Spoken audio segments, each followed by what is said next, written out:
Cain and Abel, Genesis 4. The older brother is Cain, and he was a worker of the soil. The younger brother was Abel. He was a shepherd. We get to find out from the very beginning of their lives what it was like. It starts with their birth. Now Adam knew Eve his wife, and she conceived and bore Cain, saying, I have gotten a man with the help of the Lord. And again she bore his brother Abel. Cain means brought forth, acquired. Eve may have thought that Abel would be the Messiah, the one who would crush the head of the serpent. Abel, however, means breath, temporary, meaningless. She didn't seem to have as high of expectations for his younger brother. We know that the Lord looks at the heart, though, so maybe Cain might have looked more impressive, but the Lord knows the inside. Now Abel was a keeper of sheep, and Cain a worker of the ground. In the course of time, Cain brought to the Lord an offering of the fruit of the ground, and Abel also brought of the firstborn of his flock and of their fat portions. This is the first recorded example in history of offerings being made to the Lord. And we are supposed to bring of the first fruit of our blessings. And that's what Abel did. He brought of the firstborn of his flock and of their fat portions, so the best part. Cain brought offerings to the Lord too. And the Lord had regard for Abel and his offering, but for Cain and his offering he had no regard. The Lord would have had regard for Cain's offering if it had been offered with the right heart. But there must have been something wrong with Cain's attitude. We know that because in Psalm 51, verses 17 to 19, it says, The sacrifices of God are a broken spirit. A broken and contrite heart, O God, you will not despise. And that just made Cain worse. So Cain was very angry, and his face fell. The Lord said to Cain, Why are you angry, and why has your face fallen? If you do well, will you not be accepted? And if you do not do well, sin is crouching at the door. Its desire is contrary to you, but you must rule over it. The Lord does not desire the death of a sinner.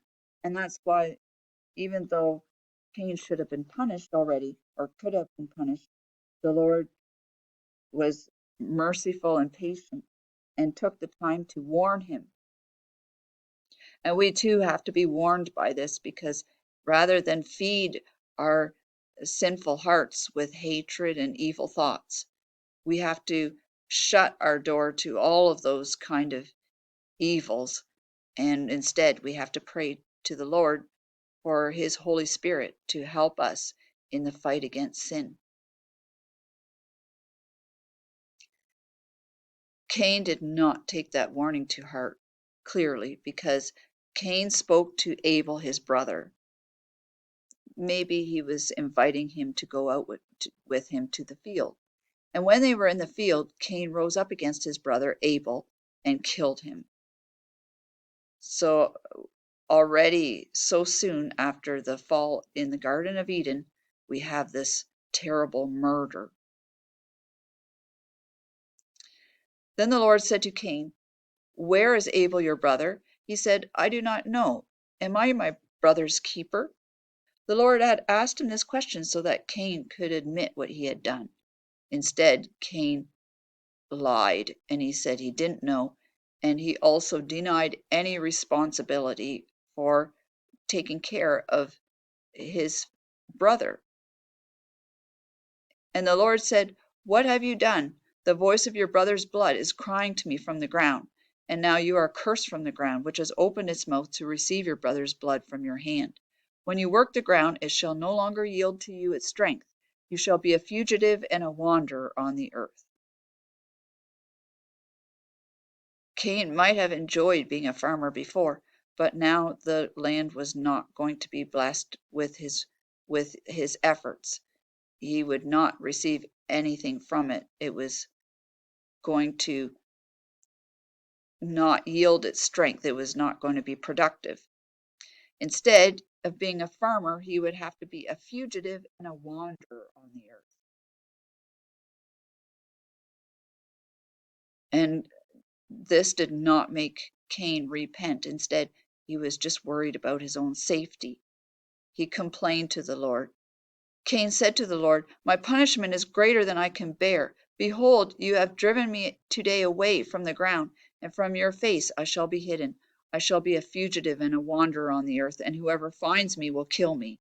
Then the Lord said to him, "Not so. If anyone kills Cain, vengeance shall be taken on him sevenfold."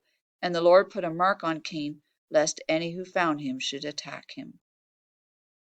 See how merciful the Lord was, because he did not kill Cain for this wickedness that he did to his brother. Instead, he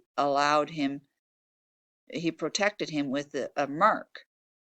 And we don't know what this mark was, but it was definitely clear to all that they should not be harming Cain.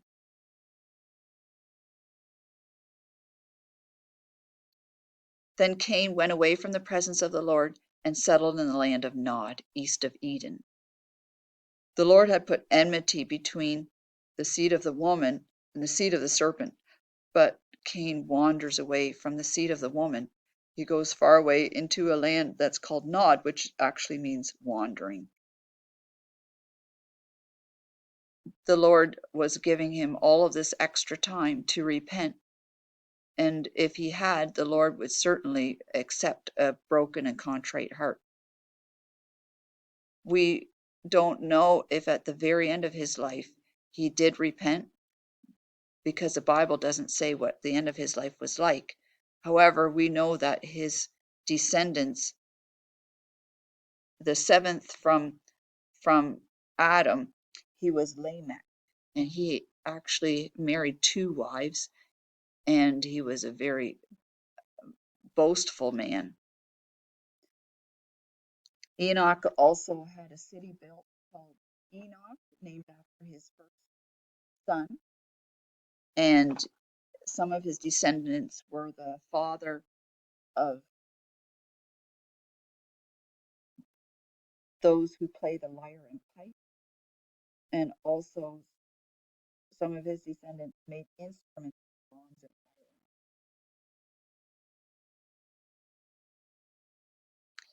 The sacrifices of God are a broken spirit. A broken and contrite heart, O God, you will not despise.